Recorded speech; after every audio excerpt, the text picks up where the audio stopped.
ආයුබෝවන් අද මම ඔයාලට අරගෙන ආවේ රුලන් වලින් හදන කෑම වලට කැමති අයට ටිකක් වෙනස් විදිහේ රුලන් වලින් හදන රෙසිපි එකක්. මේක ඔයාලට උදෑසන ආහාරයට හෝ කැමති ඕනම වෙලාවකට හදා ගන්න පුළුවන්. පාන් පිටි වලින් හදන කෑම වලට වඩා පෝෂණයනුත් යුක්තයි. බලන්න ඔයා මේකට කැමතිද කියලා. මේ වීඩියෝ එකට කැමති නම් ලයික් කරන්න, ඉදිරියේ එන වීඩියෝ බලා ගන්න සබ්ස්ක්‍රයිබ් වෙන්න. මේ සම්බන්ධයෙන් ඔයාලගේ අදහස් ඉදිරිපත් කරන්න, යාළුවන්ට බලන්න ෂෙයා කරන්න. අපි නම් බලමු කොහොමද හදාගන්නේ කියලා. මුලින්ම මම මෙෂරින් කප් එකෙන් රුලන් කෝප් එකක් බෝල් එකකට දාගන්නවා. ඊළඟට වතුර මිලිලීටර් 200ක් දාලා ටිකක් කලවම් කරගන්න. තව මම එකතු කරගන්නවා මොදෝපු කිරි හෝ ප්ලේන් යෝගට් වලින් මෙෂරින් කප් 3 කාලක් ග්‍රෑම් 170ක්. දැන් හොඳින් කලවම් කරගන්න.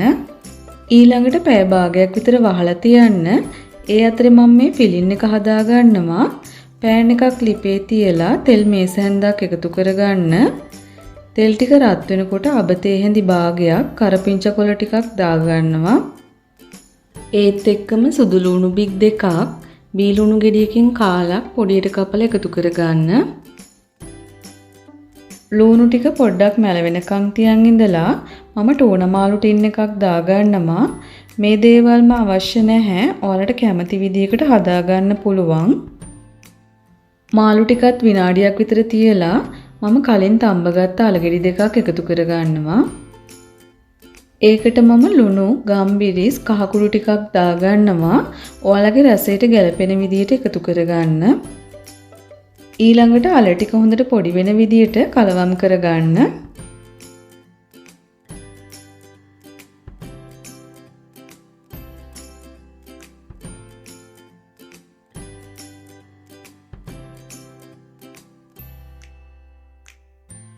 මම මිරිස් දාන්න කලින් පුතාර ටිකක් අයින් කරගන්නවා.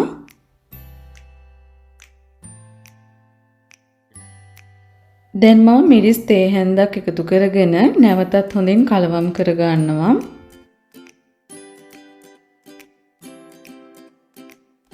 දැන් මේක හදලා ඉවරයි. ටිකක් නිවුණාට පස්සේ අතේ තෙල් ටිකක් ගාගෙන සාමාන්‍ය ප්‍රමාණයේ බෝල් ටිකක් හදාගන්න.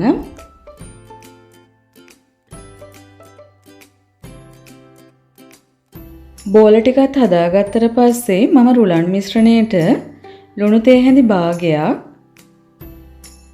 කෑලි මිරිස් කුඩු තේ හැන්දක් දාලා කලවම් කරගන්නවා. හොඳින් කලවම් කරගත්තට පස්සේ ලුණු ඇතිද කියලා බලන්න. මම මේක ස්ටීම් කරලා හදාගන්න යන්නේ. මං ගාව මේ විදිහේ අපේ පෑන් එකක් තියෙනවා. මම වතුර ටිකක් දාලා කප්ස් ටික තියාගන්නවා. ඔයාලට මේක ලේසි විදිහකට මේ වගේ කප් කේක් ට්‍රේ එකකට උනත් තියලා ස්ටීම් කරගන්න පුළුවන්. ඔයාලා ස්ටීම් කරගන්න පාවිච්චි කරන භාජන වලට තෙල් ටිකක් ගාලා විනාඩි 5ක් විතර ප්‍රීහීට් වෙන්න වහලා තියන්න.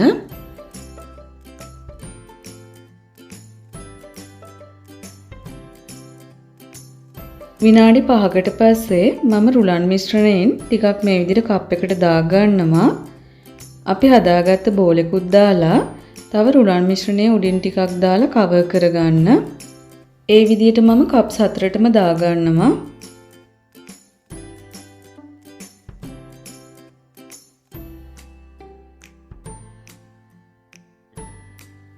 ඊළඟට මම පියනෙන් වහලා ගින්දර මධ්‍යම ප්‍රමාණයෙන් තියාගෙන විනාඩි 10ක් විතර හොඳට ස්ටීම් කරගත්තා. මේ බලන්න මේක ලස්සනට තියෙනවා. තෙල්වල බැදලා හදන කෑම වලට වඩා මේක ගොඩක් සෞඛ්‍ය ආරක්ෂිතයි.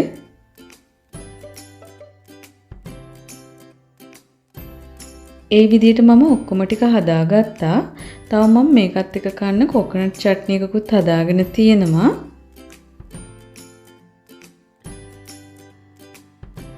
මම මේ විදියටම පරිප්පු වලින් හදාගත්තු වීඩියෝකුත් කලින් දාලා තියෙනවා.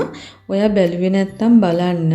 රුලන් වලින් හදන කෑම වලට කැමති අයට මේක ගොඩක් හොඳ රෙසිපි එකක්. දැන් මම එකක් කපලා පෙන්නන්නම් ඇතුළ කොහොමද කියලා. ඇත්තටම මේක හරිම රස කෑමක්. මේ වටේ රුලන් මිශ්‍රණය වැඩියෙන් හිටින් නැති විදියට දාගත්තොත් කොකොනට් චට්නි එකක් අවශ්‍ය නැහැ. නමුත් මගේ රුලන් මිශ්‍රණය වැඩියෙන් තියෙන නිසා තමයි මම කොකොනට් චට්නි එකක් හදාගත්තේ. ඔයාලත් ගෙදර හදලා බලන්න. මේ සම්බන්ධයෙන් ඔයාලගේ අදහස් ඉදිරිපත් කරන්න. අපි නැවතත් මෙවැනි ලස්සන වීඩියෝ එකකින් හමු වෙමු. මගේ මේ වීඩියෝ එකට කැමති නම් ලයික් කරන්න. ඉදිරියේ එන වීඩියෝ බලාගන්න සබ්ස්ක්‍රයිබ් වෙන්න. මේ සම්බන්ධයෙන් ඔයාලගේ අදහස් මට ඉදිරිපත් කරන්න. යාළුවන්ට බලන්න ෂෙයා කරන්න. බොහොම ස්තුතියි.